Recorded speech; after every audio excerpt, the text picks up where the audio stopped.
کہ جو کہ ہمارے ڈیزیز کے حوالے سے تھا. تو کیریئر میرا اپنی طرف چلتا رہا اور میری جاب بھی چلتی رہی اور جو میرا ڈیزیز کا جو ایشو ہے یہ بھی ایک طرف چلتا رہا. اس کی کاز کے اوپر ہمارے کام بھی چلتا رہا. تو مین ٹائم میں نے دونوں چیزوں کو مینیج کیا. پر ایک وقت ایسا آیا کہ جب ہمارے پیشنٹ کی زیادہ نیڈ بڑھ گئی تو مجھے بی فارمیسی سے ہی خیر آباد کرنا پڑا اپنی ایجوکیشن کو اور مجھے پورا فوکس اس پہ کرنا پڑ گیا اور اس کاز کو پھر میں لے کے چلتا رہا.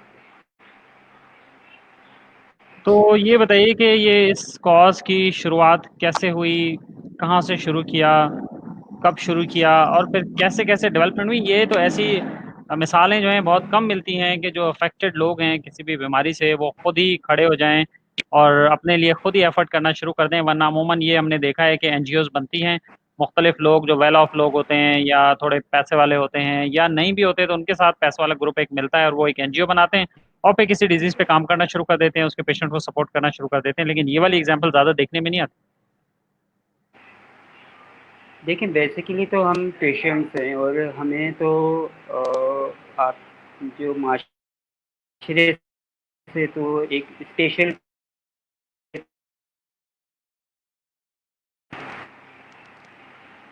ہمیں تو معاشرے میں ایک اسپیشل کیئر اور انوائرمنٹ کی ضرورت تھی اور ٹریٹمنٹ کے حوالے سے بھی. پر جب ہم نے دیکھا کہ جب میں نے دیکھا میں جس ادارے میں ٹریٹمنٹ لے رہا تھا وہاں جو state of the art treatment مجھے نہیں مل رہی تھی جو کہ میں دنیا بھر میں دیکھ رہا تھا. تو یہی معاملہ دوسری طرف بھی تھا اور اس میں ساری بات آ جاتی تھی کہ ان اداروں کی ریسورسز اتنی نہیں تھیں، ان کی ویژن اتنا نہیں تھا کہ جو ہم سمجھتے تھے کہ ہمیں ملنا چاہیے. اور پھر اس کو جب ہم نے دیکھا کہ یہ نہیں کر پائیں گے اور ہم اسی طرح جوائنٹ ڈیفارمیٹیز کا شکار ہوتے رہیں گے، ایکسپائریز ہوتی رہیں گی اور یہ اس سے آگے نہیں بڑھیں گے تو پھر کیوں نہ ہم خود اس کے لیے کچھ اپنے آپ کے لیے اپنی مدد آپ ایفرٹ کریں. تو جب ہم نے اس کو دنیا کو دیکھا کہ وہاں پر تو ٹریٹمنٹ بڑی اچھی طریقے سے مل رہی ہے، وہاں پر پیشنٹ کا باڈی لینگویج بھی بہت اچھا ہے، وہ ایجوکیشنس بھی لے رہے ہیں، وہ معاشرے پر برڈن بھی نہیں ہے بلکہ وہ تو اپنا بڑا اچھا رول پلے کر رہے ہیں اپنی کنٹریز کے اندر اور ان کی کنٹریز ان کو ٹائملی پروڈکٹ بھی دے رہی ہے، ٹریٹمنٹ بھی دے رہی ہے اور ایک اچھا انوائرمنٹ کریٹ ہوا. پر جب پاکستان کا میں نے آپ کو بتایا کہ انفارچونیٹلی ہمارے جو ہیلتھ ہے وہ اتنا اچھا نہیں ہے پاکستان کے اندر. اگر ہیلتھ اچھا بھی ہے تو جو کچھ ایسے لوگ ہیں کہ جن کو سینس آف رسپانسبلٹی نہیں ہے. سینس آف رسپانسبلٹی نہ ہونے کے امپیکٹ تمام مریضوں کے اوپر پڑتے ہیں کیونکہ ان کی وہ ضروریات کو نہ وہ فائنڈ کرتے ہیں، نہ انڈرسٹینڈ کرتے ہیں، نہ اس لیول پر اس کو لے کے جاتے ہیں. تو ہم نے پھر جب اپنا کام شروع کیا تو ہمارا ایک کانسیپٹ تھا کہ ہم اپنی مدد آپ پیشنٹ اور پیرنٹس ان چیزوں کو موبلائز کرنے کی کوشش کریں کہ جو ہمیں چاہیے، نہ کہ ہم اب اسی پہ ڈیپینڈ کریں کہ جو کہ ہمیں مل رہا ہے. تو اس طرح ہمارے دو سے چار وہ کہتے ہیں نا کارواں لوگ آتے رہے اور کارواں بنتا رہا. تو ہم پھر ایک فیملی کی شکل اختیار کرتے گئے. پیرنٹس، پیشنٹ، زندگی کے دیگر شعبہ جات سے تعلق رکھنے والے پیشنٹس اور پیرنٹس نے ہم نے اپنی ان پورشنس کے اندر اپنی ورکنگ کو سنبھالا جہاں جہاں نیڈ تھی اور آج ہم وہی ٹریٹمنٹ لے رہے ہیں جو کہ آج ایک امریکن بچے کو مل رہا ہے. یعنی کہ وہی ہمارا جو بلڈ کلاٹنگ جو کہ آگے چل کے میں آپ کو ڈیزیز اباؤٹ بتاؤں گا تو وہ ٹریٹمنٹ جو اس وقت امریکن بچے کو مل رہا ہے وہی ہمارے پیرنٹ پیشنٹ کی ایفرٹ سے آج ایک پاکستانی بچے کو. تو دوسری طرف اگر ہم دیکھیں تو جہاں سے ہم اٹھ کے آئے تھے وہ ادارے وہ علاج گاہیں وہیں کی وہیں ہیں جہاں ہم ان کو چھوڑ کے آئے تھے. پر ہم پیشنٹ جب اپنے بستروں سے اٹھے تو آج ہم وہاں ہیں کہ جو امریکن بچہ ٹریٹمنٹ لے رہا ہے وہ ہم نے اپنے آپ کو اس کو دینا شروع کر دیا. تو یہاں سے ہماری ابتدا ہوئی تھی اور آگے تو ہمارا بہت سارا ابھی کام ہے. مطلب ابھی تو ہم ان چیزوں کو اچیو کرنا ہے کہ جس سے ہمارا ایک اسٹرکچر ڈیولپ ہو. ریہیبلیٹیشن، ایجوکیشن، ان ساری چیزوں کے اوپر ہم نے جانا ہے، اپنی جنریشن کو سیو کرنا ڈیفارمیٹیز کے اوپر. تو یہ ابتدا بالکل کی ہوئی ٹھیک ہے، تھی. بالکل ٹھیک ہے. راہیل بھائی میں یہ جاننا چاہوں گا کہ آپ کا جب پتہ چلا آپ کے آپ کی فیملی کو آواز اور نہیں چیزیں، سن پا رہا ہوں. میں آپ سے یہ جاننا چاہوں گا کہ جب آپ کے ڈیزیز کا پتہ چلا آپ کے فیملی کو یا آپ کو جب سمجھ ہوئی کہ یہ ڈیزیز ہے، آپ کو پرابلم ہے، تو اس سے اس کا مقابلہ کرنے کے لیے اور میں اس کے آپ کی علاج آواز میں... نہیں سن پا رہا. ہلو. آپ کو آواز آ رہی ہے؟ اب آواز آ رہی ہے راہل بھائی؟ آپ کی آواز آواز نہیں آ رہی؟ اچھا مجھے ایک... نہیں آ رہی. آپ کو آواز آ رہی ہے اب؟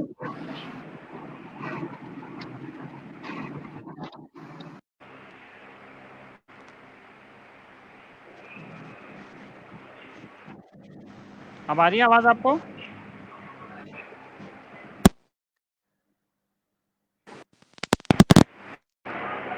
میرا مائک تو آن ہے راہل بھائی، آپ کو آواز آ رہی ہے؟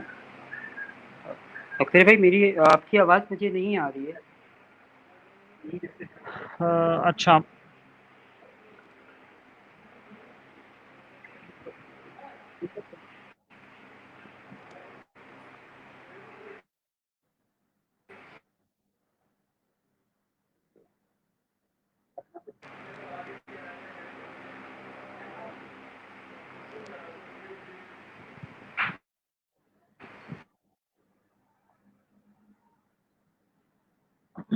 دوستو راہل بھائی ہمارے ساتھ ہیں اور وہ ہمیں ابھی دوبارہ سے جوائن کر لیں گے. ان کا انٹرویو جاری ہے، کنیکٹیویٹی کی وجہ سے ان کا ڈسکنیکٹ ہو گئے ہیں، دوبارہ آ گئے ہیں. میں انہیں ابھی دوبارہ سے کنیکٹ کر دیتا ہوں.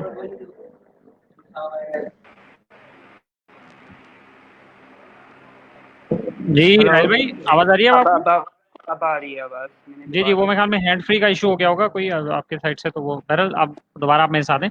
میں یہ جاننا چاہ رہا ہوں کہ آپ نے خود اپنی بیماری کے لیے کتنی اسٹرگل کی ہے، کیا اسٹرگل کیا آپ نے خود؟ پہلے اپنا کیس تھوڑا سا بتائیں، اپنی چیزیں شیئر کریں پرسنلی، اور یہ اس بیماری کے حوالے سے بھی بتا دیں کہ بیماری کیا ہوتی ہے، اس میں کیا پرابلم ہوتا ہے. جی بالکل. پہلے میں بیماری سے شروع کروں گا تاکہ انڈرسٹینڈ کرنے میں ایزی ہو کہ میری تو اسٹرگل کس وجہ سے تھی. ہیموفیلیا ایک ایسی خون کی موروثی بیماری ہے جو پیدائشی طور پہ ہوتی ہے. اس بیماری کے اندر جسم میں خون جمنے کی صلاحیت نہیں ہوتی پیدائشی طور پر. جیسے ایک عام آدمی کو کہیں پہ بھی چوٹ لگتی ہے، کٹ لگتا ہے، تو اس کا بلیڈنگ ہونا اسٹاپ ہو جاتا ہے. تو ہمارے بائی برتھ ہماری جو کلاٹنگ فیکٹر ہے وہ اپنی نارمل رینج میں نہیں ہوتا. تو اس کلاٹنگ فیکٹر کی نارمل رینج میں نہیں ہونے کی وجہ سے ہماری بلیڈنگ مسلسل جاری رہتی ہے، چاہے وہ ایکسٹرنل ہو چاہے وہ انٹرنل ہو. تو اس کلاٹنگ فیکٹر کو جیسے اللہ تعالیٰ نے ہمارے جسم کو نا کیمسٹری کی طرح بنایا ہے. تو ہماری جسم میں 13 اجزاء ہوتے ہیں جو کہ مل کر کلاٹنگ سسٹم بناتے ہیں. تو اس 13 اجزاء میں سے جو 8واں اجزاء ہے وہ ہم میں پیدائشی طور پہ نہیں ہوتا. جب وہ نہیں ہوتا ہے تو آپ کی طرح نارمل ہمارا بلڈ نہیں اسٹاپ ہوتا. آپ لوگ جیسے زیادہ دیر چل لیتے ہیں تو آپ کو بلیڈ نہیں ہوتا، ہمارے بلیڈ ہو جاتا ہے جوائنٹس کے اندر. آپ لوگ شیو کرتے ہیں، کٹ لگتا ہے، بلیڈنگ اسٹاپ ہو جاتی ہے، ہماری نہیں ہوتی ہے. آپ کو پیپر کٹ فنگر پہ لگتا ہے اور آپ کا بلڈ اسٹاپ ہو جاتا ہے. تو ہمیں اگر پیپر کٹ بھی لگ جائے فنگر پہ تو وہ بھی اسٹاپ نہیں ہوتا. اب اس کے لیے ہوتا یہ ہے کہ یہاں تو آپ لوگ جو بلڈ ڈونیٹ کرتے ہیں اس سے جو پلازما ہے اس میں وہ کلاٹنگ فیکٹر ہوتے ہیں، اور اس وقت بلیڈنگ ہو رہی ہے اور ہمیں وہ پلازما لگے تو وہ بند ہو. یہاں state of the art treatment وہ فیکٹر انجیکشن کی شکل میں موجود ہے ڈرائی پاؤڈر فارم کے اندر. وہ اتنے ہائی کاسٹ ہیں کہ پاکستان میں اویلیبل نہیں ہے.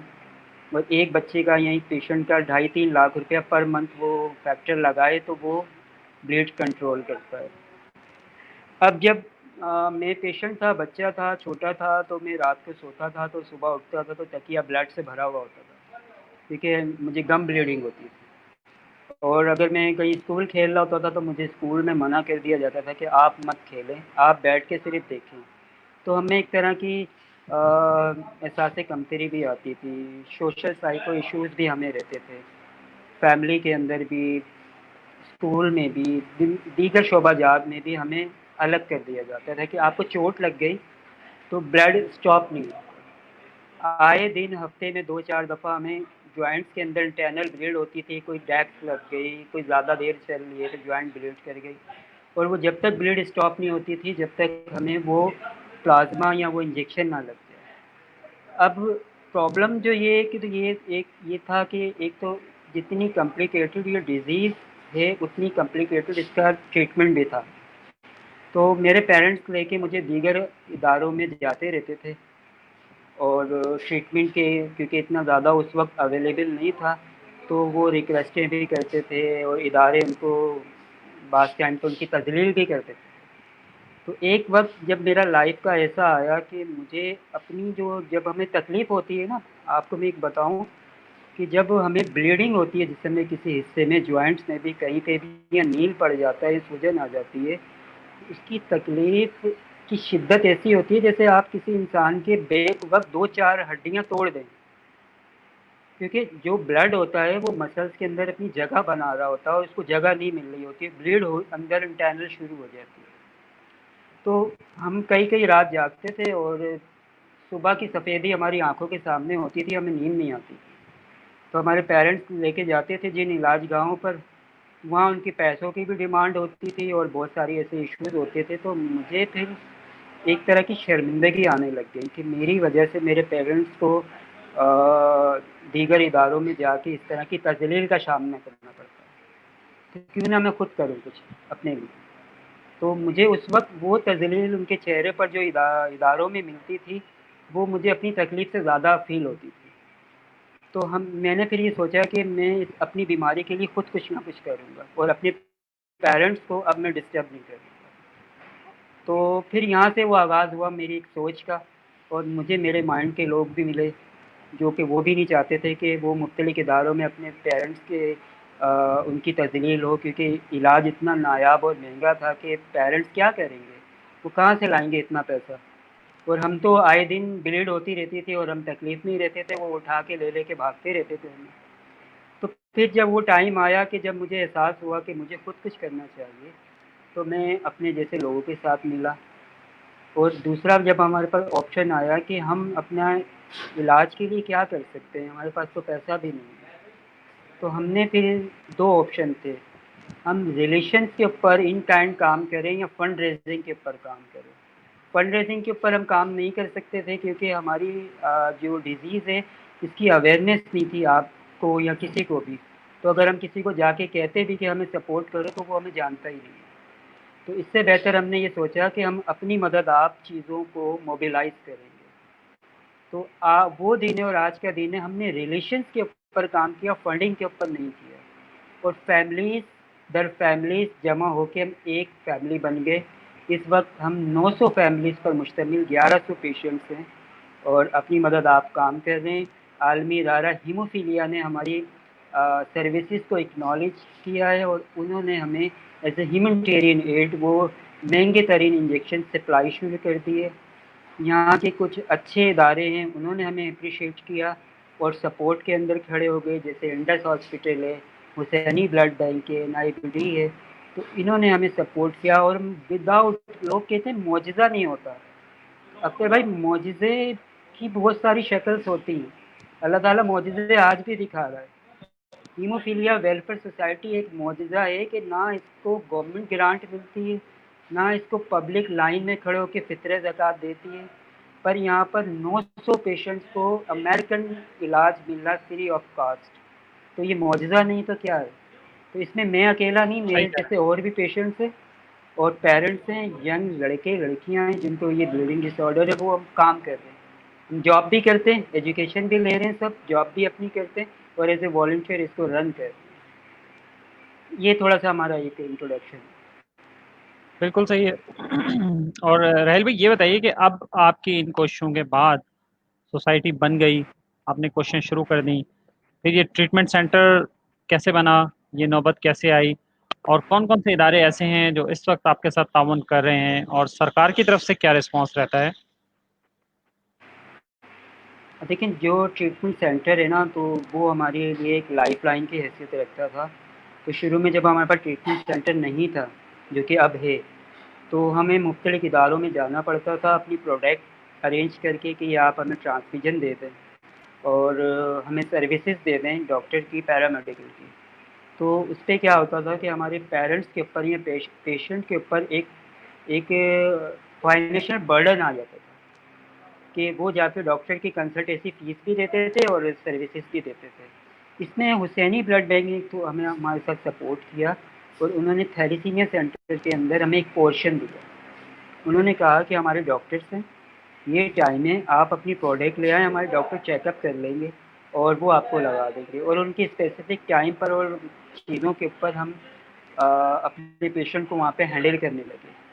اب کیونکہ آئے دن پیشنٹس بڑھتے گئے اور ہماری بلیڈ کا کوئی ٹائم نہیں ہے کہ 9 to 5 میں اس کو ہم ہینڈل کریں، کیونکہ بلیڈ کسی بھی وقت ہو سکتی ہے، تو ہمیں پھر شام میں یا کسی بھی ٹائم ہوتی تھی، تو ہم نے سوچا کہ کیوں نہ ہم اپنا بھی ٹریٹمنٹ سینٹر ساتھ ساتھ شروع کریں۔ تو کسی پیشنٹ نے بیڈ دے دیا، کسی پیشنٹ نے بلڈ اسٹینڈ دے دیا، کسی نے فریج دے دیے، کسی نے کچھ، اور اس طرح ہم نے اپنی ریسورسز اور چیزوں کو جو ایک ٹریٹمنٹ سینٹر کی چاہیے وہ ہم نے ارینج کری۔ ہم نے اس کو رجسٹرڈ کروایا سندھ ہیلتھ کمیشن اتھارٹی سے۔ یہاں پر ڈاکٹر کا جب مسئلہ آیا کہ ہمیں جو ڈاکٹر چاہیے، تو ہم پیرنٹ پیشنٹ میں سے کچھ لوگوں نے یہ ذمہ داری لی کہ وہ ڈاکٹر کی سیلری ارینج کریں گے، کچھ نے ذمہ داری لی کہ وہ پیرامیڈیکل جو ہم نے اسٹاف نرس رکھی اس کی سیلری ارینج کریں گے، کچھ نے ذمہ داری کری کہ جو بلڈ ٹرانسفیوژن سیٹ لگتے ہیں، بٹر فلائی لگتی ہیں، سنی پلاس لگتے ہیں، اس کی کریں گے، کچھ نے ذمہ داری لی کہ ہم اس کے یوٹیلیٹی بلز پورے کریں گے۔ تو اس طرح ہم نے اپنا ٹریٹمنٹ سینٹر آہستہ آہستہ اسٹیبلش کرنا شروع کیا۔ میڈیکل ایکسپرٹیز کے اندر لوگوں نے جب دیکھا، تو جیسے ڈاکٹر منیرہ برہانی ہیں، ایسوسیٹ ہیماٹولوجسٹ ہیں، ان کا نام ہے، انہوں نے ہماری سروسز دیکھی، تو انہوں نے اپنی سروسز ہم نے ڈیڈیکیٹ کی والنٹری۔ اسی طرح کچھ آرتھوپیڈک ڈاکٹر ہیں، ڈاکٹر شوکت ہیں، وہ سینئر سرجن ہیں، انہوں نے جب ہماری سروسز دیکھی تو انہوں نے اپنا ٹائم ڈیڈیکیٹ کیا والنٹری، فزیوتھراپسٹ نے بھی کیا، تو ہماری ایک میڈیکل ایکسپرٹیز کی ٹیم جنریٹ ہو گئی جو کہ ایز اے والنٹیئر ہو گئی، تو ہمیں وہ سروسز اس ٹریٹمنٹ سینٹر پہ ملنا شروع ہو گئی۔ ڈینٹل سرجن ڈاکٹر کریم نے ہمیں جوائن کیا اور انہوں نے اپنی فری آف کاسٹ سروسز ہمیں دی۔ اب یہ سروسز رہ گئیں، اب ہم آ جاتے ہیں کہ جو رسپانسبلٹی اسٹیٹ کی، انفارچونیٹلی اس کے مرض کے اعداد و شمار اس طرح ہیں کہ ہر 5,000 میں سے پاکستان میں ایک پیشنٹ، ایک فرد اس بلیڈنگ ڈس آرڈر ہیموفیلیا فیکٹر 8 کا سے متاثرہ ہو کے پیدا ہوتا ہے۔ تو اس طرح اگر میں سندھ پروونس کی بات کروں جس کے اسٹیٹسٹک پہ ہم کام کر رہے ہیں، تو سندھ پروونس کے اندر اس وقت 9,577 افیکٹڈ پیشنٹ ہیں مختلف ڈسٹرکٹ کے اندر، جن کے بارے میں گورنمنٹ کو کوئی نو ہاؤ نہیں۔ اس پیشنٹ میں سے ہم نے ابھی فیکٹر 8 کے صرف 463 رجسٹرڈ کر لی، جن کو ہم ٹریٹمنٹ دے رہے ہیں۔ گورنمنٹ کے پاس ان کے نہ فیکٹس ہیں نہ فیگرس ہیں۔ پھر ہم نے نیشنل رجسٹری ڈیٹا بنایا اور ہم نے ڈیمانڈ کیلکولیشن کی۔ اچھا، اب جب گورنمنٹ کی طرف جائیں تو جس گورنمنٹ کو ابھی یہ پتہ ہی نہیں ہے کہ ان کے شہر، ان کے پروونس کے اندر کون کون سی بیماری موروثی ہے کہ جو آگے جا کے نیشنل ایشوز کریٹ کریں گی، ڈسیبلٹیز کریٹ کریں گی، ان کو کوئی نو ہاؤ نہیں۔ اب ہم نے گورنمنٹ کو بتایا کہ آپ نے تمام گورنمنٹ ہاسپٹلس کے اندر ہزاروں قسم کی میڈیسن رکھی ہوئی ہے، سوائے ہم 9,500 افیکٹڈ پیشنٹ کے۔ تو ہم کس طرح جی رہے ہیں اپنی میڈیسن کے بغیر؟ کبھی آپ نے آئیڈیا کیا کہ کتنی ایکسپائریز ہو رہی ہیں؟ کبھی آپ نے آئیڈیا کیا کہ اس نیشن کی کتنی جنریشن ڈیفارمٹی کی طرف چلی گئی؟ کیونکہ ہماری جوائنٹ بلیڈنگ ہوتی ہے تو جوائنٹ متاثر ہوتے ہیں، جوائنٹ متاثر ہوتے ہیں تو ڈیفارمٹی کی طرف جاتے ہیں۔ 70% پیشنٹ معذور ہو چکے، سیو کر رہے ہیں ہم 30% نئی جنریشن کو، وہ بھی WFH ہیومینٹیرین ایڈ سے ہم اپنی مدد آپ کے تحت۔ لوگ لائن لگا کے پیسہ دیتے ہیں ہمارے ان اداروں کو جو کہ ایک برانڈ بن گئے، پر جو اس طرح ہم جیسے پیشنٹ ڈیسائیڈ آرگنائزیشن ہے اس طرف وہ نہیں دیکھتے ہیں، اس میں ان کو چاہیے کہ اس طرف بھی دیکھیں۔ گورنمنٹ کے پاس ہماری کوئی پروڈکٹ نہیں ہے۔ 2 دہائیوں سے یہ بیماری پاکستان میں انٹروڈیوس ہوئی ہے۔ 1826 میں یہ بیماری برطانیہ کی فیملی جو رویل فیملی ہے اس کے اندر آئی تھی۔ اس کے بعد سے پاکستان میں جو انٹروڈیوس ہوئی ہے وہ 84-80 کے دوران ہوئی ہے۔ 2 دہائیوں سے اس پیشنٹ کے فگرز گورنمنٹ کے پاس نہیں ہیں، اس کی میڈیسن نہیں ہے، تو آپ 20 سالوں میں جو پیشنٹ ایکسپائریز ہوئی ہے without medicine, without care, without medicine, جو جوائنٹ ڈیفارمیٹیز ہوئی ہے، اس کا رسپانسبل کون ہے؟ کوئی ایک وقت کی گورنمنٹ نہیں ہے، کوئی پولیٹیکل گورنمنٹ بھی نہیں ہے، کوئی ایک وقت کی گورنمنٹ کو ہم نہیں کہہ سکتے 20 سالوں میں تو کتنے لوگ آئے کتنے گئے. سینس آف رسپانسبلٹی نہیں ہے ہم میں انفارچونیٹلی. تو آج کا دن بھی صحیح. ہماری جو 9,500 افیکٹڈ پیشنٹس ہیں جو سندھ کے اندر، ان کی میڈیسن نہیں ہے. میرا بھی ایکسیڈنٹ ہو جائے تو جو ہماری ایمبولینس ہے وہ اٹھا کے مجھے لے جائے گی کسی بھی گورنمنٹ ہاسپٹل کے اندر. میں بلیڈ کر رہا ہوں گا اور میں ودن 1 to 2 آورس کے اندر اپنی ساری بلڈ باڈی کا ختم کر دوں گا، پر میری گورنمنٹ کے پاس مجھے بچانے کے لیے، بلڈ روکنے کے لیے میری میڈیسن نہیں ہوگی. اور ایسا ہی ہوتا ہے، اور کتنی ایکسپائریز ہو جاتی ہے. تو گورنمنٹ پورشن پر ہم ان کے ساتھ ایڈوکیسی بھی کر رہے ہیں، ان کو پرپوزل بھی دے رہے ہیں. جو نئے لوگ آئے ہیں سیٹس کے اوپر اور وہ کام کرنا بھی چاہتے ہیں، تو ہم ان کو بتا بھی رہے ہیں کہ ڈریپ سے ہماری جو لائف سیونگ ڈرگس ہے اس کو رجسٹرڈ کر کے تمام میڈیسن کی طرح اس کو پرووائڈ کریں. یہ موروثی مرض ہے، کوئی ایک دو پیشنٹ تو نہیں ہے، یہ آپ کی نسل در نسل چلے گا. اس کی میڈیسن بھی ہونی چاہیے، اس کی پریونشن بھی ہونی چاہیے. ہم پیشنٹ پیرنٹس کب تک کریں گے؟ تو گورنمنٹ کے ساتھ ایسوسیٹ ہیں، ہم دیکھیں، دعا کیجیے کہ وہ لوگ اپنی رسپانسبلٹی کو ٹیک بالکل کریں. صحیح ہے، بالکل صحیح ہے راہیل بھائی. اس پہ ضرور بات کرتے رہیں گے انشاءاللہ، اور مزید بھی موقع کسی اور موقع پہ بھی بات کریں گے. میں یہ جاننا چاہتا ہوں آپ سے، دیکھیں آپ ماشاءاللہ ایک رول ماڈل ہیں ایسے بہت سارے لوگوں کے لیے جو مختلف شعبوں میں کام کر رہے ہیں، اور اس طرح سے جنہوں نے بیڑا اٹھایا ہے اور اپنی مدد آپ کے تحت آپ اتنا بڑا کام کر رہے ہیں. لوگ تو 5,000 10,000 کی کسی کی ہیلپ کرنی ہو تو بڑا مشکل ہو جاتا ہے، اس کو لالے پڑ جاتے ہیں. اور آپ تو اتنے مہنگے مہنگے انجیکشن آپ ارینج کروا رہے ہیں، خود کرتے ہیں، مل جل کے کرتے ہیں. پتہ نہیں آپ لوگ یہ کام کیسے کر رہے ہیں، یہ ناقابل یقین بات ہے، اور اللہ تعالیٰ آپ کو ہمت دے رہے ہیں. تو آپ کیا میسج کیا دینا چاہیں گے؟ بس میرے پاس 3 منٹ ہیں باقی، ہمارے انٹرویو کا ٹائم ختم ہو رہا ہے. تو آپ کیا میسج دینا چاہیں گے اوور آل، ایک نوجوانوں کے لیے بھی، پوری نیشن کے لیے بھی، یا گورنمنٹ کے لیے بھی، جس کے لیے بھی آپ میسج دینا چاہیں پلیز. ہاں جی بالکل، آپ کے پلیٹ فارم سے بڑا اچھا ایک موقع ملا مجھے. گورنمنٹ کو تو میں میسج دوں گا کہ آپ ہماری جو پیشنٹ ہیں ہیموفیلیا کے موروثی مرض ہے، ان کی میڈیسن کو اویلیبل کریں تمام گورنمنٹ ہاسپٹل کے اندر، اور ڈریپ سے رجسٹرڈ کریں، اور فارما کے لیے انوائرمنٹ بنائیں تاکہ یہاں پہ میڈیسن زیادہ سے زیادہ آ جائے اور فری آف کاسٹ ہمیں ملے. یہ کوئی پرچیز نہیں کر سکتے پیرنٹس، کوئی نہ امیر نہ غریب، گورنمنٹ ہی دے سکتی ہے اس کو. اور تمام پاکستانیوں سے میں کوئی خاص ریکویسٹ نہیں، پر ان کو ایک جگہ اویئر کرنا چاہوں گا کہ آپ کے یہاں جب بھی بچے پیدا ہوں تو آپ یا سرجری ہو یا ڈیلیوری ہو تو آپ کائنڈلی پی ٹی ایپیٹیٹیڈ ٹیسٹ ضرور کروائیں ان بچیوں کا جو کہ ڈیلیوری کے اوپر جا رہی ہیں، یا ان کی سیسیرین ہو رہا ہے یا آپریشن ہو رہا ہے، یا آپ سرکمسیجن اسلامی رسم ختم کر رہے ہیں. خدا نخواستہ ان میں سے کوئی بھی ایک بلیڈنگ ڈس آرڈر پیشنٹ نکل آیا تو آپریشن تھیٹر پر اس کی بلیڈ نہیں رکے گی. آپ لوگ اکثر دیکھتے ہیں کہ فلانی کی وائف کا آپریشن ہو رہا تھا اور اس کی بلیڈنگ اسٹاپ نہیں ہوئی. یہ وہی بچیاں ہیں جو کہ پی ٹی ایپیٹیٹیڈ ٹیسٹ کے بغیر ان کو آپریشن ٹیبل پہ لٹا دیا گیا، اور جب ان کو کٹ لگائے گئے آپریشن کے لیے تو اسٹاپ نہیں ہوئی، ان کی بلیڈنگ ایکسپائر ہو جاتی ہے. اور یہ وہی چھوٹے معصوم بچے ایکسپائر ہو رہے ہوتے ہیں ختنہ کے ٹائم پر، کہ جن کو ختنہ کی جاتی ہے، پی ٹی ایپیٹیٹیڈ ٹیسٹ نہیں کرا جاتا، کلاٹنگ فیکٹر چیک نہیں کیے جاتے، اور جب وہ بلیڈنگ ان کی اسٹاپ نہیں ہوتی ایکسپائر ہو جاتے ہیں.